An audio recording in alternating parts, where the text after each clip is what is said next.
You missed a spot. Now, clean it well, slave.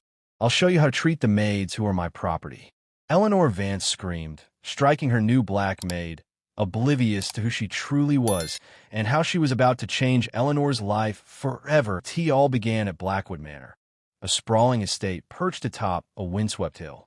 The mansion radiated beauty, yet beneath the marble floors and glittering chandeliers lay a persistent curse.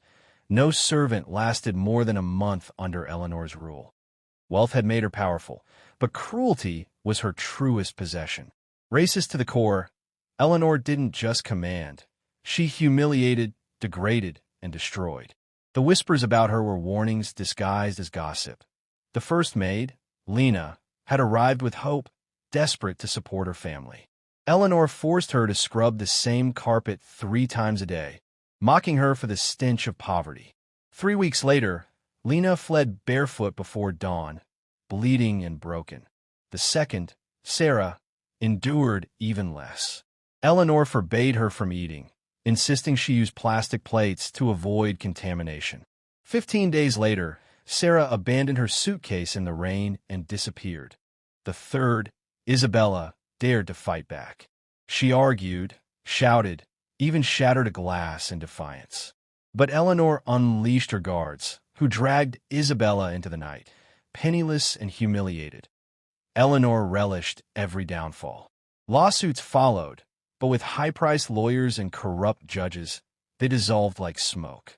The worst part, she once sneered to her chauffeur, is that servants think they have rights. Black women are perfect for me. They're slaves, and I am their owner. The domestic agency hesitated to send more, but Eleanor's wealth silenced doubts.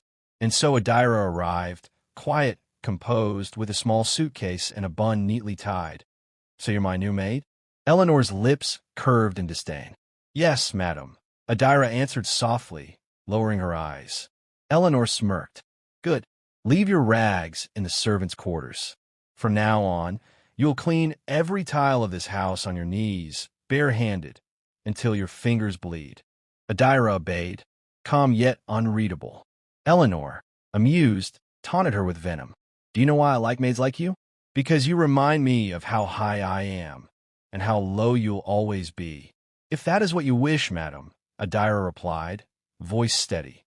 What Eleanor didn't know, what no one suspected, was that Adira had come for more than housework. She carried a hidden mission. The cruelty began instantly. On her first night, Eleanor deliberately shattered a glass of red wine across the pristine floor. "Look what you've done. Clean it up, slave. And no dinner for you." The next day, she hurled a porcelain plate onto the ground, smirking as Adira's finger bled while picking up shards. "Even your blood dirties my home." Adira endured. In her tiny room, hunger gnawed, but the deeper pain was the venom of Eleanor's words. Still, she whispered to herself, "You have a mission. You cannot give up now." When Eleanor hosted a tea party, the torment turned public. As Adira served champagne, Eleanor declared loudly, "See, even my black maid knows how to bow properly." Laughter filled the room, piercing Adira's pride. That evening, Adira begged for respect. "Madam, I only wish to work. I'm not a slave." The slap came fast, echoing through the hall. "You are nothing here." Eleanor spat. "If I want you to eat on the floor, you will. If I want you to sleep outside in the rain, you will." From then, the violence escalated. Slaps, shoves, insults. Eleanor thrived on breaking her. Yet Adira endured, not out of weakness, but purpose. Secretly, she used her hidden phone to record bruises, cuts, and every poisonous word Eleanor spewed. Each night, her evidence grew. Photos, audios, whispered notes, proof that could finally succeed where others had failed. One night, when the house slept, Adira sneaked into the garden and dialed a hidden number. A grave voice answered, "Report." "What have you got?" "Plenty," Adira whispered. "Photos, recordings. She beats me, starves me, humiliates me. I can't bear much longer, but I'll stay." The voice was heavy with regret. "You're our only chance. Her husband is blind to it all. We need undeniable proof before he sees what kind of monster he married." Adira's voice trembled. For Lena, Sarah, Isabella, for all of them, I'll endure, no matter the cost. She hung up, tears staining her cheeks, the mansion glowing cold behind her. The mission demanded silence, obedience, survival. But every slap made the line between strength and collapse thinner. By the third week, Eleanor turned Adira into entertainment, forcing her to kneel, shine clean shoes, and bow as guests mocked her. One woman even joked about renting her out. Eleanor laughed, cigar smoke curling around her smile. That night, Adira stared into the broken mirror of her room, the mark of a fresh slap burning her face. Her resolve wavered, but her purpose kept her steady. Every insult brought her closer to breaking and closer to exposing Eleanor. She clutched the hidden phone, whispering into the shadows, just a little longer.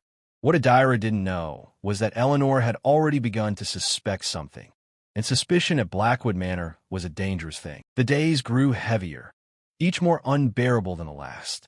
Eleanor's cruelty deepened, no longer just slaps and shoves, but hunger and confinement. Adira endured in silence, capturing every wound and insult on her hidden phone. Each tearless night added more proof, photos, audios, videos, that could finally bring Eleanor down. One afternoon, while polishing the living room floor, Adira spoke in a steady voice.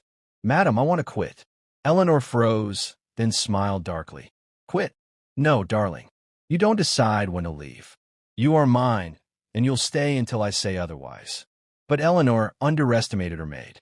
Adira wasn't a victim. She was trained, prepared, and now armed with enough evidence to destroy her. That night, she lay still until the house was silent. At midnight, she slipped on worn sneakers, pocketed her phone, and crept to the back door. The lock clicked open beneath her practiced hands. For the first time, she tasted freedom. Hours later, she reached a discreet station where undercover officers waited. The moment she stepped inside, her legs buckled. Agents rushed to support her. The woman who had endured every humiliation without flinching finally broke into sobs. "I lived through hell." Every word was poison. "That woman is a demon." She placed the phone on the table, the folder of evidence glowing like a weapon. "It's all here. Photos, recordings, every blow. This time, she won't escape." One agent's voice was firm. "You've done brilliantly, Adira. Rest now. Tomorrow, we'll bring her down." Meanwhile, at Blackwood Manor, Eleanor discovered the empty servant's bed. "Another rat running," she muttered. With arrogance intact, she vowed to call the agency for another maid. She had no idea her empire of cruelty was about to collapse. Days later, the plan was ready.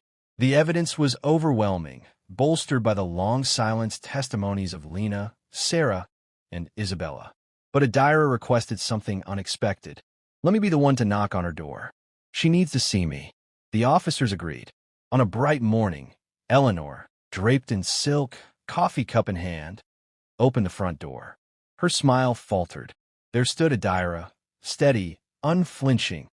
"Don't you remember me, madam?" Eleanor sneered. "How dare you come back? I thought you ran like the others." "I didn't run," Adira said, stepping forward. "I came to finish what I started." Behind her, officers emerged. Eleanor's arrogance cracked as they surrounded her. Within hours, headlines screamed across the nation. "Millionaire's wife accused of racist abuse against domestic workers." The videos, the insults, the blows, every cruel word, played in court like a damning echo. Her husband, Lord Alastair, sat in silence until the truth shattered him. "I will not protect you, Eleanor. You're alone." And alone she was. Eleanor, once adorned in silk and diamonds, was sentenced to prison for abuse and discrimination. The last time Adira saw her, she wore a gray uniform and handcuffs, her empire of hatred reduced to nothing. Justice had spoken.